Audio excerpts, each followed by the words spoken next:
ఉగాది నుండైనా కోటీశ్వర్లవ్వాలనే కలను నెరవేర్చుకోండి. వెంటనే జేకేఆర్ గురువు గారికి కాల్ చేసి అపాయింట్మెంట్ తీసుకోండి. హాయ్ హలో నమస్తే, welcome back to Suman TV. Kerala జ్యోతిష నిపుణులు, ప్రముఖ astrologist, life skills, money coach, law of attraction Brahmasri JKR గారు మనతో పాటు ఉన్నారు. గురుగారితో మాట్లాడదాం. నమస్తే గురుగారు. నమస్తే అమ్మా. గురు, చాలా మంది అంటే ఏమన్నా మనకి మంచి జరగాలి అంటే దానాలు చేస్తూ ఉంటారు. సో మనం కోరుకుంది జరగాలని చెప్పి కూడా దానాలు చేయడం జరుగుతుంది. మీరు ఏ వీడియోలో చెప్పిన ఒక విషయం చెప్తున్నారు, మనం ఏదైనా జరగాలి అనుకుంటే మేనిఫెస్టేషన్, విజువలైజేషన్ అనేది మనం కరెక్ట్ గా చేయాలి, ఒక క్లారిటీగా ఉండాలని చెప్తున్నారు. అవును, కోరుకుంది జరగాలి అంటే మరి దానాలు చేయాలని అని కూడా అంటారు కదా, ఎలాంటి దానాలు చేయాలి? అది కూడా ఇలానే లా ఆఫ్ అట్రాక్షన్, మేనిఫెస్టేషన్ రిలేటెడ్ గా ఉంటుంది అంటే దానాలు చేయాలి అని అంటే ఎందుకనంటే లా ఆఫ్ అట్రాక్షన్ లో మనకు వచ్చిన దాంట్లో 10% చారిటీ చేయమని చెప్పాం. అవును, చారిటీ అంటే దానాలే కదా. దానం చెయ్యి, నీకు డబ్బు వస్తుంది. అంతా నీకోసమే అనుకోవద్దు. 1,00,000 రూపాయలు లా ఆఫ్ అట్రాక్షన్ లో అడిగాం మనం, నాకు ఈ 1,00,000 కావాలి అని. సరే, 1,00,000 మనకు వచ్చింది. వచ్చిన తర్వాత ఇదంతా నాకే అనుకోకుండా ఒక 10% ఇది లేని వారి కోసం, అంటే ఆర్థికంగా వెనకబడిన వారి కోసం, వాళ్ళు ఆహారం దొరక బాధపడే వారి కోసం చారిటీ చేయమన్నాం. ఆ చారిటీలో భాగంగానే ఈ దానాలు కూడా. అంటే ఈ దానాలు అనేది వాళ్ళు మనం కొత్తగా చెప్పట్లేదమ్మా, నేను చెప్పట్లే, ఎప్పటి నుంచో మన పెద్దలు చెప్తా ఉన్నారు, ఎప్పటి నుంచో మనం వింటూనే ఉన్నాం. అయితే ఏ కాలానికి తగ్గట్టుగా ఆ కాలం కొన్ని దానాలు చెప్పారు. ఏమిటి అనంటే, వాస్తవంగా దానం చేసేటప్పుడు మనం తెలుసుకోవాల్సిన నియమాలు కూడా ఉన్నాయి. ఏంటనంటే, గొప్ప కోసం దానం చేయకూడదు. 10 రూపాయలు దానం చేసి 100 రూపాయలు దానం చేశానని ఏ రోజు చెప్పకూడదు. అసలు దానం చేసింది గుప్త దానం చాలా అద్భుత ఫలితాన్ని ఇస్తుంది అంటున్నారు. అంటే ఎదుటి వ్యక్తి చెబితే ఓకే, కానీ నీకు నువ్వు నేను అక్కడ దానం చేశాను, ఇక్కడ దానం చేశాను, ఇక్కడ భోజనాలు పెట్టాను అని నీ నోటితో చెప్పటం వల్ల అంత ఫలితం రాదు అని చెప్తున్నారు. అంటే చెప్పకూడదా? చెప్పొచ్చమ్మా. ఏదైనా మనం చెప్తున్నాము అంటే మన గొప్పని ఎదుటి వారికి తెలియజేస్తున్నాం అని అర్థం. కాబట్టి ఇక్కడ నీకు గొప్ప కావాలా, ఫలితం కావాలా అనేది ప్రతి ఒక్కరూ తెలుసుకోవాలి. ఒక దానం చేసినప్పుడు మీకు ఫలితం కావాలి. ఎలాంటి ఫలితం?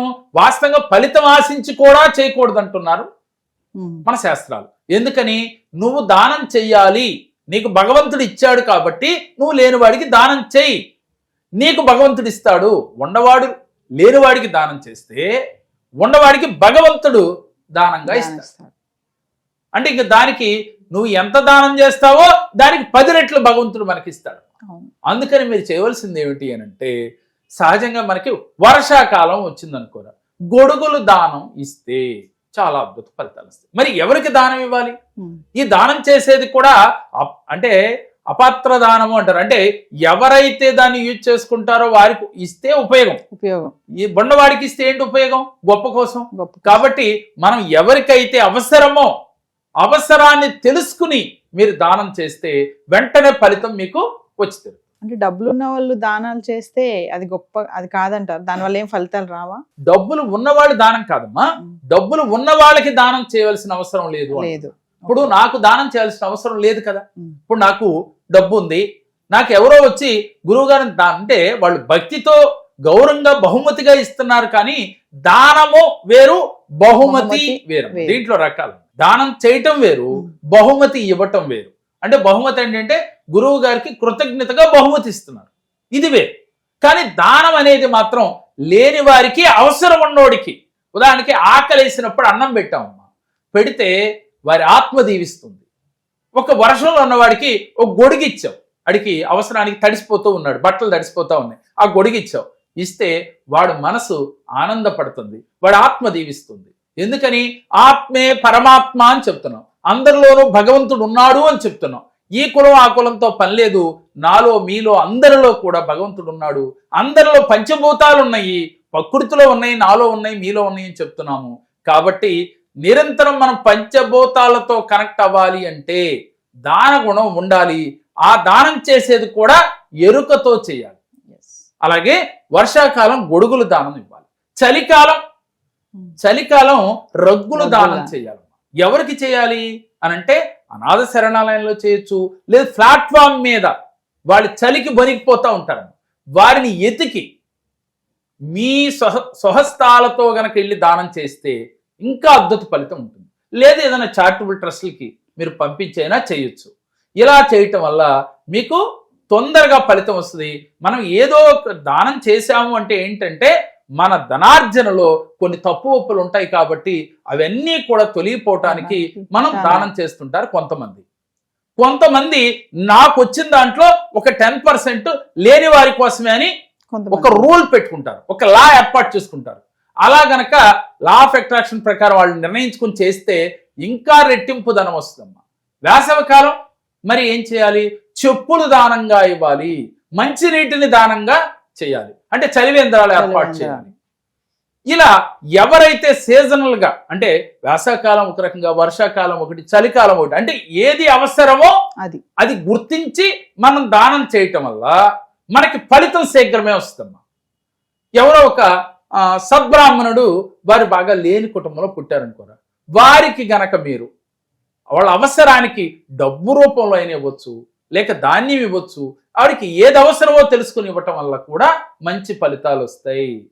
ఒక సద్బ్రాహ్మణుడు ఎదురొచ్చినప్పుడు ఒక్కసారి 2 చేతులు ఎత్తి దండం పెడితే అది బ్రాహ్మణోత్తముడికి దండం పెట్టినట్టు కాదమ్మా, వారిలో దాగి ఉన్న భగవంతుడికి దండం పెట్టినట్టు. ఆత్మే పరమాత్మ అని అంటున్నాం, భగవంతుడు బ్రాహ్మణ రూపంలో ఉన్నాడు అనుకుని శాస్త్రాలు చెప్తూ ఉన్నాయి. అందువల్ల మనం ఆయనకి దండం పెట్టడం ఏంటి కాదమ్మా, బ్రాహ్మణుడు ఎదురైనప్పుడు వెంటనే మనం ఒక్క నమస్కారం చేయటం వల్ల వారి ఆత్మ పరమాత్మ అని చెప్తున్నాం కాబట్టి భగవంతుడు బ్లెస్సింగ్స్ మనకు వస్తాయని మన శాస్త్రాలు చెప్తూ ఉన్నాయి. దీనితో పాటుగా ప్రతినిత్యము సద్భావన కలిగి ఉండటం, మన మాటల వల్ల కానీ చేతల వల్ల కానీ ఎదుటి వారికి హాని చేయకుండా ఉండటం. మనం ఏం చేస్తాం? దానాలు చేసేసి ఎదుటి వారి జీవితాల్లో కలహాలు పెట్టి లేదా ఇబ్బందులు పెట్టి ఎదుటోడి ఆస్తిని లాక్కుని నేను దానం చేస్తున్నానంటే ఫలితం ఉండకపోగా కష్టాలు కూడా ఎక్కువ అవుతాయి. ఈ సత్యం అందరికీ తెలుసు, కానీ ఏంటంటే వారికి అలాంటి ఆలోచనలు అలా వస్తూ ఉన్నాయి, అలా ఆ క్రమాన్ని చేస్తూ ఉన్నారు. ఇప్పుడుకైనా సరే మనం దానం చేసినా ధర్మం చేసినా మనం మంచి మనసుతో చేయాలి, సద్భావనతో చేయాలి. మనకి మంచి జరగాలి, నాకు కాకపోతే నా బిడ్డల కన్నా మంచి జరగాలి అనే ఒక భావనతో చేస్తే వెంటనే ఫలితం వస్తుంది. లా ఆఫ్ అట్రాక్షన్ అయితే ఏం చెప్తుంది? మీరు 10% చారిటీ చేసి నేను అనుకున్న గోల్ రీచ్ అయ్యాను అని ఫీల్ అవ్వు. మీ పుణ్యం మా అబ్బాయికి వస్తేని కాదు, నీకే వస్తున్నట్టుగా ఫీల్ అవ్వు. ఎవరైతే దానం చేసి నేను చేసిన దానం వల్ల వారి కుటుంబాలు బాగుండాలి, వారి ఆత్మ శాంతించాలి, నేను ఫైనాన్షియల్ గా ఎదగాలి, మీరు అనుకున్న గోల్ రీచ్ అవ్వాలి, ఇలా గనక లా ఆఫ్ అట్రాక్షన్ ప్రకారం ప్రతిరోజు కూడా విజువలైజేషన్ కానీ అఫర్మేషన్ కానీ మీరు చేస్తే వెంటనే ఫలితం వచ్చి తీరుతుంది.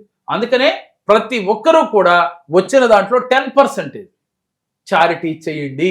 ఆ దానాలు కూడా ఇలా ఉంటే మీకు వెంటనే ఫలితాలు కలుగుతాయి. మనం దానం చేశాము ఫలితం రావట్లేదు అని ఎప్పుడూ అనుకోవద్దు. ఇవాళ ఒక విత్తనం వేసామమ్మా, మొక్క వచ్చింది, రోజు మనం ఏం చేయాలి? నీరు పోస్తూ ఉండాలి. ఆ మొక్కకి పోస్తే అది సంవత్సరానికో 2 ఏళ్లకో 3 ఏళ్లకో 4 ఏళ్లకో ఫలితానికి వస్తుంది, కాయలు కాస్తాయి. మనం తినటానికి ఎప్పుడు వచ్చింది? ఇవాళ వేస్తే 4 ఏళ్లకు వచ్చింది.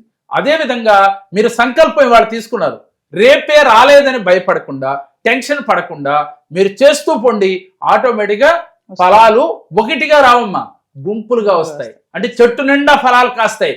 ఆ ఫలాలు మనకి మీరు, మీ పిల్లలు, మీ కుటుంబం, మీ చుట్టుపక్కల వారు తిన్నా కూడా తరగనన్ని ఫలాలు కాస్తుంది ఆ చెట్టు. అంటే మీరు చేసే దానాలు చేసుకుంటూ పోతే మీకు వచ్చే ఫలితం మీ తరతరాలు కూడా తిన్నా కూడా తరగని ఆస్తులు వస్తాయి, పుణ్యం కూడా వస్తుంది. నమస్తే. నమస్తే.